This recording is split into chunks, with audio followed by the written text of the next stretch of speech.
Hello everyone, welcome back to my YouTube channel. I hope आप सभी बहुत अच्छे होंगे। बहुत सारे ऐसे स्टूडेंट हैं जो चाइनीज़ कोडिंग का क्वेश्चन सॉल्व करते हैं तो उनको काफ़ी टाइम लग जाता है। तो मैं यहाँ पर बताऊँगी कि कैसे आप लोग को चाइनीज़ कोडिंग का क्वेश्चन सॉल्व करना है, जिससे आप लोग बहुत कम टाइमिंग में इस क्वेश्चन को अटेम्प्ट कर लें और ज़्यादा से ज़्यादा रीजनिंग में आप अटेम्प्ट कर सकें।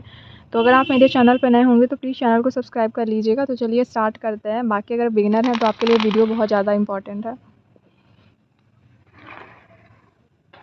मैं डायरेक्ट यहाँ क्वेश्चन से स्टार्ट कर रही हूँ। यहाँ पर आप लोग देख सकते हैं कुछ स्टूडेंट का कमेंट आ रहा था कि उनका चाइनीज़ कोडिंग में काफ़ी टाइम लग जाता है, तो इसलिए मैं इस वीडियो को लेकर कर आई हूँ।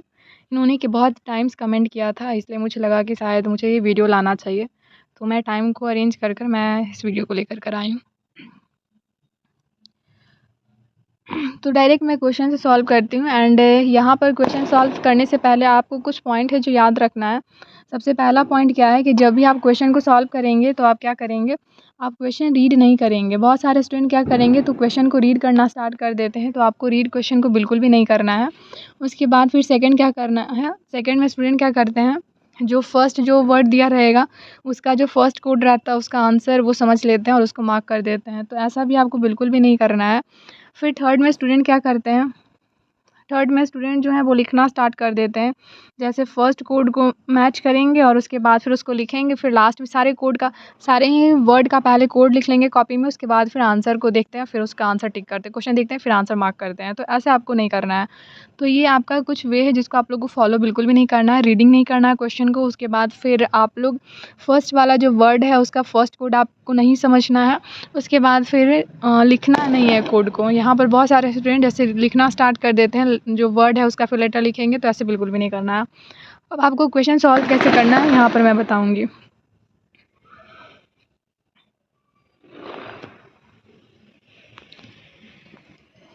आप क्वेश्चन जब भी आप सॉल्व करें तो आप डायरेक्ट क्वेश्चन से आएँ। जैसे यहाँ पर क्वेश्चन क्या पूछ रहा है कि कोड वॉ का कोड क्या होगा, तो डायरेक्ट आपको क्वेश्चन से आपको आना है। ऐसे में आपका क्वेश्चन जल्दी सॉल्व होगा। जो क्वेश्चन पूछ रहा है पहले उसको देखेंगे, उसके बाद फिर उसका आंसर ढूंढेंगे। तो यहाँ पर देखेंगे तो वॉक का कोड पूछ रहा है, तो सबसे पहले आपको करना क्या है कि वॉक आपको ढूंढना है कि कितने सेंटेंस में दिया हुआ है। तो आप देखेंगे तो 2 सेंटेंस है जिसमें वॉक दिया हुआ है, एक इस सेंटेंस में और एक इस सेंटेंस में दिया हुआ है। इसके अलावा और सेंटेंसेस में नहीं दिया हुआ है। उसके बाद आप क्या करेंगे कि जिस सेंटेंस में वॉक दिया गया है उस दोनों सेंटेंसेस का जो कोड है उसमें से देखेंगे कि कौन सा कोड कॉमन है। तो इन दोनों सेंटेंसेस में से आप देखेंगे कि TN आपका कॉमन है, तो इसका आंसर क्या हो जाएगा, TN हो जाएगा। आई होप आप लोग को समझ में आया होगा। इसको लिखना बिल्कुल भी नहीं है। बहुत सारे स्टूडेंट यही मिस्टेक करते हैं। अभी तो मैं इजी क्वेश्चन करा रही हूँ, बाकी इसका पार्ट 2 का लेकर कराऊंगी, उसमें थोड़ा सा अच्छा क्वेश्चन रहेगा, लेकिन फिर भी आप लोग को उसमें भी लिखना नहीं पड़ेगा। नेक्स्ट क्वेश्चन में चलते हैं। कभी कभी ऐसा होता है कि जैसे 2 सेंटेंस में हम लोग देखें कि वॉक दिया हुआ है, उसी सेंटेंसेस में आपका कोई और ऐसा वर्ड रहेगा जो दोनों में कॉमन रहेगा, तो उसको में क्या करेंगे हम लोग, उसमें फिर चेक करेंगे कि वो थर्ड किसी और सेंटेंस में वो वर्ड दिया हुआ है क्या। ऐसे नेक्स्ट क्वेश्चन आएगा तो मैं ऐसे आप लोग को समझा दूंगी, ठीक है। तो चलिए नेक्स्ट क्वेश्चन में चलते हैं। ये नेक्स्ट क्वेश्चन है और इस क्वेश्चन में देखिएगा, क्वेश्चन पे ही चलना है। इस क्वेश्चन में देखेंगे तो DH का मीन क्या होगा ये पूछ रहा है, मतलब DH जो है वो कौन से वर्ड का कोड है। तो आपको यहाँ पर अब वर्ड को फाइंड करना है। तो आप यहाँ पर क्या करेंगे, अब आपको कोड से चलना है। इसके पहले क्या किए थे, वर्ड दिया था तो वर्ड से हम लोग क्या कर रहे थे, वर्ड में जा रहे थे और फिर उसका कोड कॉमन देख रहे थे। अब यहाँ पर हम लोग क्या करेंगे, यहाँ कोड देखेंगे। यहाँ पर कोड आपका दिया हुआ है किसमें, DH आपका किस में दिया हुआ है, तो ये थर्ड वाला जो है उसमें दिया हुआ है।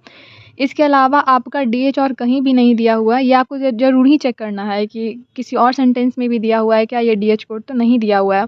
तो फिर ऐसे में आप क्या करेंगे, आप लोग देखेंगे कि ये वॉक जो है वो किसका, वॉक कहीं और भी दिया हुआ है, तो आप देखेंगे तो आपका वॉक दिया हुआ है नेक्स्ट वाले सेंटेंस में भी, जो इसके पहले हम लोग अभी देखे थे, फर्स्ट में ही वॉक दिया है, तो ये वॉक तो आपका क्रॉस हो गया।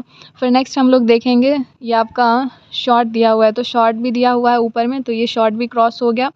उसके बाद फिर अब आप यहाँ से देखेंगे तो बस आपका क्या बच चुका है, लव बचा है, तो लव इस वाले सेंटेंस में दिया है तो लव भी क्रॉस हो जाएगा। जो कॉमन रहेगा उसको आप हटाते जाइएगा। अब यहाँ से क्या बच गया है, दे बच गया है, तो क्या हो जाएगा, DH का DH का वर्ड क्या हो जाएगा, दे हो जाएगा। ऑप्शन थर्ड इसका करेक्ट हो जाएगा। आई होप आप लोग को समझ में आ रहा होगा कि क्वेश्चन को कैसे सॉल्व करना है। अगर आप लोग को देखना रहेगा, अगर कोड से अगर वर्ड देखना रहेगा या फिर वर्ड से कोड देखना रहेगा तो क्या करेंगे, अगर वर्ड दिया रहेगा तो वर्ड से देखेंगे, फिर वर्ड को देखेंगे, फिर जहाँ कॉमन रहेगा फिर उसका कोड देखेंगे। अगर आपका कोड दिया हुआ है तो कोड को देखेंगे और कोड से फिर कहाँ कहाँ जाएंगे, सेंटेंस में जाएंगे। ठीक है, नेक्स्ट क्वेश्चन। इस क्वेश्चन में देखिएगा तो इस क्वेश्चन में क्या पूछ रहा है, लव पूछ रहा है। लव का कोड क्या होगा, तो अब यहाँ फिर से हम लोग क्या करेंगे, अब यहाँ वर्ड दिया है तो हम लोग वर्ड को देखेंगे।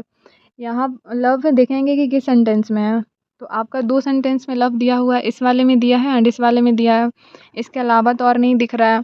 अब उसके बाद यहाँ से क्या करेंगे, कॉमन ये जो सेंटेंस है उसमें का कॉमन कोड को फाइंड करेंगे। तो यहाँ से आपका क्या आ रहा है, कॉमन RT आ रहा है। इसके बाद भी आप लोग को चेक कर लेना है कि आपका लव के अलावा कोई और ऐसा वर्ड नहीं है जो इन दोनों में कॉमन है, तो शायद नहीं ही है। तो आप क्या करेंगे, RT इसका डायरेक्ट आप लोग आंसर मार्क कर सकते हैं। तो इसका RT क्या हो जाएगा, आंसर हो जाएगा। आई होप ये भी क्वेश्चन समझ में आया होगा। अब नेक्स्ट क्वेश्चन पे चलते हैं, जो कि आपका प्रीवियस ईयर का मैं क्वेश्चन ली हूँ जो पूछा गया है, बाकी आप लोग उसको भी देख सकते हैं। ये आपका प्रीवियस ईयर का क्वेश्चन है, IBPS PO प्रीलिम्स का है। तो यहाँ पर आप लोग देखेंगे तो 2 वर्ड दिया गया है और इसका कोड फाइंड करना है। तो क्या करेंगे, टाइम पास दिया हुआ है तो सबसे पहले टाइम देखेंगे कितने सेंटेंस में दिया हुआ है। तो आपका टाइम तो बस लास्ट वाले में ही दिया हुआ है, पास भी आपका लास्ट में ही दिया हुआ है। बस आपका क्या है, तो टाइम पास लास्ट में दिया हुआ है, मतलब एक ही सेंटेंस में दिया हुआ है। तो ऐसे में क्या करेंगे, जो आपका थर्ड जो वर्ड है हार्ड, इसको क्या करेंगे, देखेंगे कि और किस में है। तो हार्ड वर्ड आपका किस में है, इसमें है और इसमें है। तो इसको क्या करेंगे, इसका कोड जो है वो क्रॉस कर देंगे, हार्ड वाले का कोड। तो यहाँ हार्ड वाले का कोड क्या हो जाएगा, कॉमन आएगा, दोनों ही सेंटेंसेस में हार्ड का जो कोड रहेगा वो कॉमन आ जाएगा। तो MN क्या है, कॉमन है। तो ये MN क्रॉस हो गया। तो यहाँ से क्या बच गया, टाइम पास का कोड AB और EF हो जाएगा। यहाँ पर आपका ये वाला आंसर होगा, D होगा। ठीक है, क्योंकि AB और EF दिया हुआ है तो AB EF होगा। तो यहाँ पर ऐसे तो सेम अरेंजमेंट दिया हुआ है, कभी कभी हो सकता है आपका EF पहले आ जाएगा और आपका AB पहले आ जाएगा, तो इसमें कोई प्रॉब्लम नहीं है, आप लोग ऐसे मार्क कर सकते हो आंसर को। तो आई होप आप लोगों को समझ में आ गया होगा। तो इस वीडियो को अब यहीं रखते हैं, बाकी अगर समझ में आ गया होगा तो आप लोग कमेंट करिएगा, बाकी आप लोग बताइएगा कि आप लोग को कैसा लगा मेरा सॉल्व करने का तरीका। और बहुत सारे ऐसे स्टूडेंट हैं जो हो सकता है वो कमेंट करेंगे कि ये इसमें कोई थोड़ी ना ट्रिक है, तो इसमें कोई ट्रिक नहीं होता है। आप इस क्वेश्चन को जितना ज़्यादा प्रैक्टिस करेंगे आपका उतना सही होगा। अगर आपका इसमें स्पीड नहीं बन रहा है तो मैं जैसे बता रही हूँ वैसे आप सॉल्व करेंगे और डेली 10 क्वेश्चन इसका सॉल्व करिएगा, आपका स्पीड आ जाएगा। ठीक है, ये कर देखिएगा, आपका स्पीड ज़रूर इंक्रीज़ करेगा। तो इस वीडियो को नहीं रखते हैं, बाकी अगर कोई और डाउट रहे तो कमेंट करिएगा, बाकी नेक्स्ट वीडियो में मिलते हैं।